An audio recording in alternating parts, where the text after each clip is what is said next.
हम सेलिब्रिटीज को देखते हैं कि उनकी राशियां कन्या है, जैसे विराट कोहली है, जी, तो उनकी कन्या राशि है। जी, तो विराट कोहली के लिए कैसा रहेगा, क्योंकि हम लोग भी क्रिकेट फैन रहे हैं, जी, पूरा देश क्रिकेट फैन है विराट जी, कोहली का। जी, जी।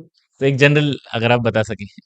देखिए, अभी अपन ने वैसे कन्या राशि वालों की बात हाँ। की, तो कन्या राशि वाले जो होते हैं वो जो उनका अंदर से हृदय रहता है ना, वो बड़ा कोमल रहता है। हाँ। वो जल्दी दयावान रहते हैं, पर साथ में ही अब सिर्फ एक बात से निर्भर नहीं करता, बाकी ग्रहों की क्या स्थिति है, वो सब मिलकर एक व्यक्तित्व बनाते हैं, है हाँ। ना? तो अभी यदि हम विराट जी की बात करते हैं, तो उनका धनु लग्न हम्म, है ना? मैंने इसके पहले आपको बताया कि इंसान को जीवन में 2 बातें पूरे जीवन भर उसको प्रभावित करती है, एक उसका लग्न, एक उसकी राशि। राशि।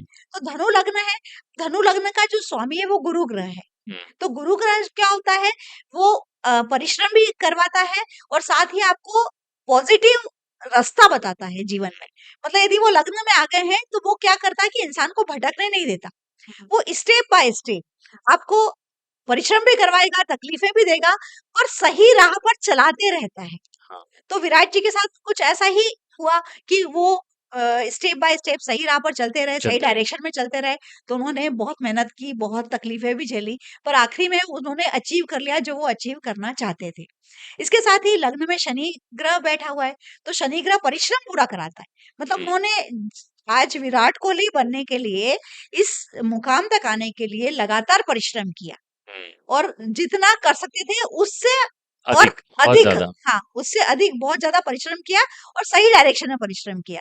तो वो उस तरह से चलते रहे और उन्होंने अचीव रिजल्ट कर हम लिया। देख ही रहे हैं। रिज़ल्ट हम देख ही रहे हैं। इसके साथ उनकी जो राशि है वो कन्या राशि है। अच्छा। तो कन्या राशि होने के कारण और जो चंद्रमा है वो 10वें भाव में बैठा है और 10वां भाव जो होता है वो सरकार का होता है, वो राज्य का होता है। तो मतलब सरकार मतलब जिस जमीन पर हम रह रहे हैं उसकी जो एक सरकार होती है, जैसे हम भारत देश में रह रहे हैं, तो उनको भारत देश के गवर्नमेंट से प्रति काफी सपोर्ट गवर्नमेंट रहेगा। से काफी सपोर्ट रहा, उनकी देश के प्रति निष्ठा रही और वो उस कॉम्बिनेशन के कारण उनको भारत के लिए खेलने का मौका मिला। हम्म। नहीं तो बहुत सारी प्रतिभा ऐसी है जो कि विराट जैसी होंगी, नेशनल लेवल नहीं मिल पाता है उनको चांस। नेशनल लेवल नहीं मिल पाता, उनको वो लाइट नहीं मिल पाता, उनको रोशनी में आने का मौका नहीं मिल पाता।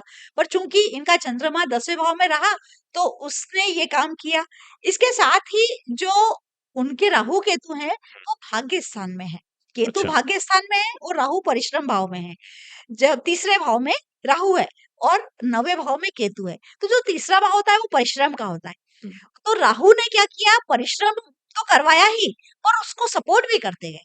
हम्म। मतलब उनको और अच्छा सिखाने वाला या कोई कोई इवेंट्स, कोई मौके ऐसे मिलते गए कि वो कहाँ गलत जा रहे थे, उन्होंने उसको समझकर उसको सही सही किया। किया।